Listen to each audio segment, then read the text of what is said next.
Aku nanti benar-benar akan mengetahui orang-orang dari umatku. Ya'tuna yaumal qiyamah. Mereka datang pada hari kiamat bihasanatin amthala jibali tihama biyadha. Dia bawa kebaikan, banyak kebaikan dia. Putih seperti gunung Tihama. Kalau kita lihat gunung Tihama ini termasuk gunung yang banyak yang berada di tanah Arab sana ya. Putih. Fayaj'aluha Allah azza wa jalla haba'an manthura. Allah jadikan amalan dia debu yang berterbangan.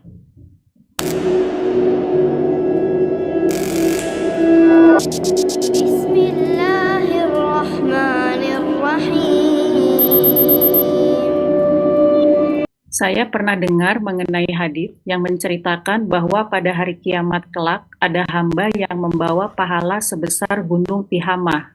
Lalu Allah hapuskan pahala tersebut dikarenakan hamba tersebut melakukan dosa secara sembunyi-sembunyi. Mohon penjelasannya Pak Ustadz atas hadis tersebut. Allahu Akbar. Nah, ya, anak akan bacakan hadisnya jamaah ya. Hadis yang memang perlu kita renungkan bersama. Anak akan bacakan hadisnya karena anak ingat hadis ini seharusnya menjadi cemeti buat kita. Agar kita berhati-hati berbuat dosa.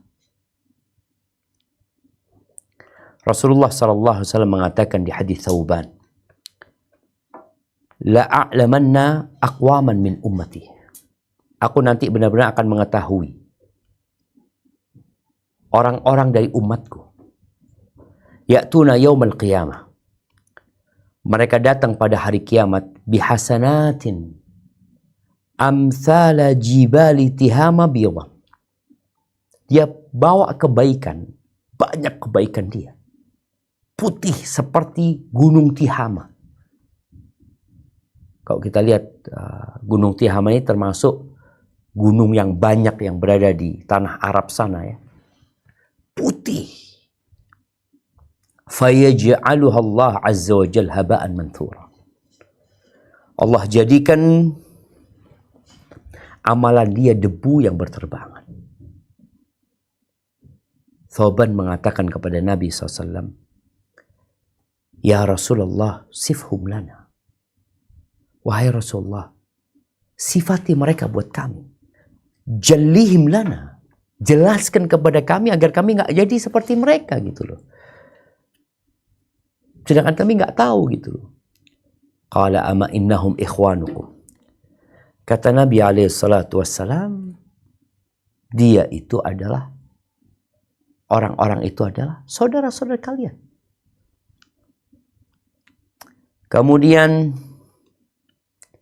ya'khuduna minal lail kama ta'khudun. Mereka sholat malam seperti kalian sholat malam. Maka mereka punya kebaikan yang banyak. Walakinnahum aqwamun idza khalau bimaharimillah intahakuha. Tapi mereka adalah orang-orang yang kalau sedang sendirian, mereka melanggar aturan-aturan Allah Subhanahu wa ta'ala. Jadi ahibati fillah, ini kondisi orang-orang yang berbuat dosa ketika sendirian, tapi di luar dia menampakkan kebaikan. Maka boleh jadi ada penyakit kemunafikan di dirinya.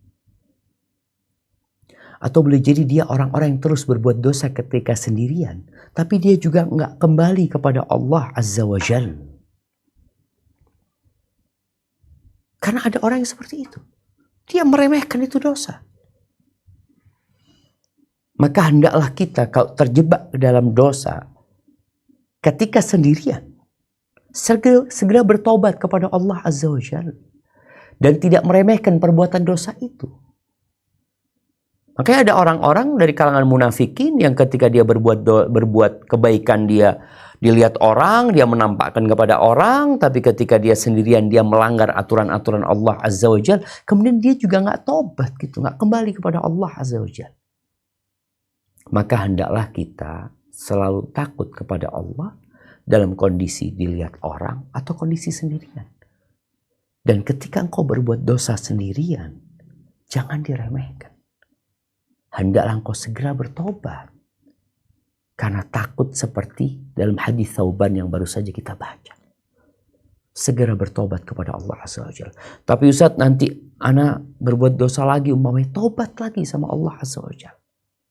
Jangan sampai meremehkan perbuatan dosa karena nggak ada yang melihat engkau, pada Allah senantiasa mengawasi kita. Di dalam hadis yang lain Nabi SAW mengatakan, ittaqil maharim takun a'badan nas. Orang yang paling ahli ibadah itu adalah orang yang meninggalkan perbuatan-perbuatan haram. Ada orang ibadahnya banyak tapi yang haram juga dia kerjakan. Engkau menjadi ahli ibadah, yang haram kau tinggalkan. Walaupun ibadahmu hanya yang wajib saja, engkau sudah ahli ibadah gitu. Daripada engkau memperbanyak kebaikan tapi yang haram-haram tetap engkau langgar. Hadza wallahu a'lam bissawab. Nah,